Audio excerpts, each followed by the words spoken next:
We're raising the bar now in our latest look at Olympic technique as we catch up with esteemed British high jump coach Fuzz Caan and his Rio-bound athletes. High jump is an event where you compete against yourself over a bar, and the bar rises up until one person is left and that person is the winner. You have 3 attempts to clear each height, and it really is the art of jumping over the highest bar by the littlest amount. The world record is 2 meters 45, which is 8 feet high.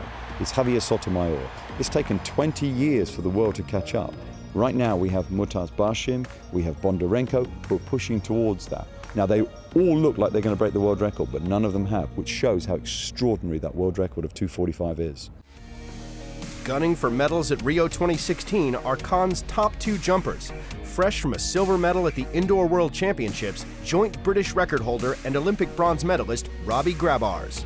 There's a lot of precision involved, especially being an elite high jumper. You're running a straight line followed by a very tight curve, and then you're jumping as high as possible over a really narrow bar. You've got to lean the right amount, you've got to run the right speed, you've got to hold the right posture and have good rhythm all at the same time.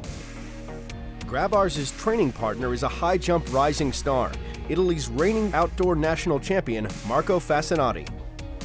To be an high jumper, you have to be quite obsessed with precision. From rhythm, the length of the stride, when you decide to accelerate, your position, your lean, where you put your feet on the floor. So all of that has to be timed to perfection.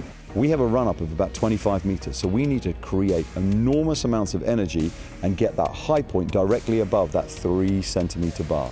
You don't get more precise than that. I'm shooting for Marco and Robbie to be looking at knocking on the door of 240. 2 meters 40 is the benchmark of truly world class. Now the world record, to put it into perspective, is 2 meters 45. And as a 6'1" man, you can see it's pretty high.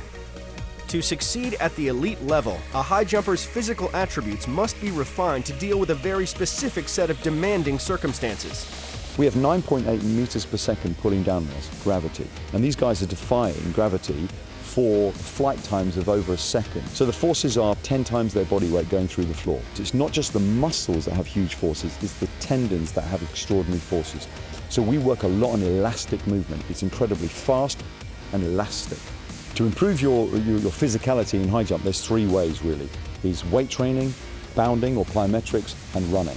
We work always to do with power, and power is the combination of speed and strength, because the contact time on the floor is so small, and we're going forwards and we want to convert that to upwards incredibly fast. Key to a medal-winning jump is building a well-structured run-up, one calculated to maximize stride length and acceleration.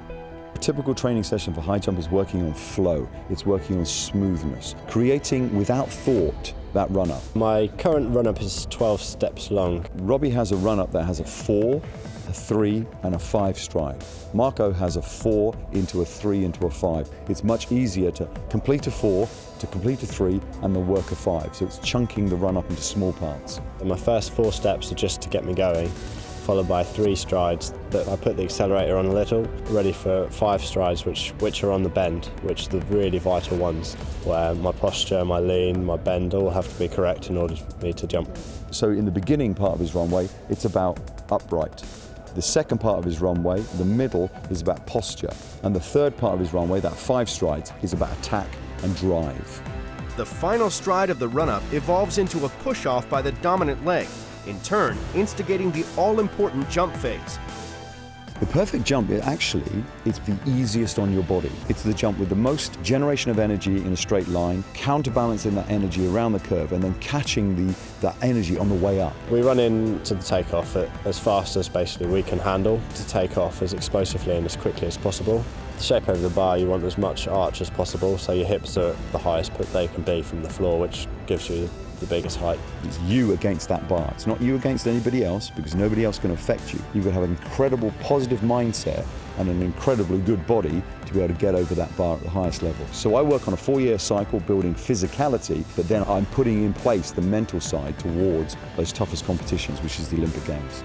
What is really exciting for me is in the last 3 years I've actually been building up a process to this year, so I'm really curious to see where this is going to bring me.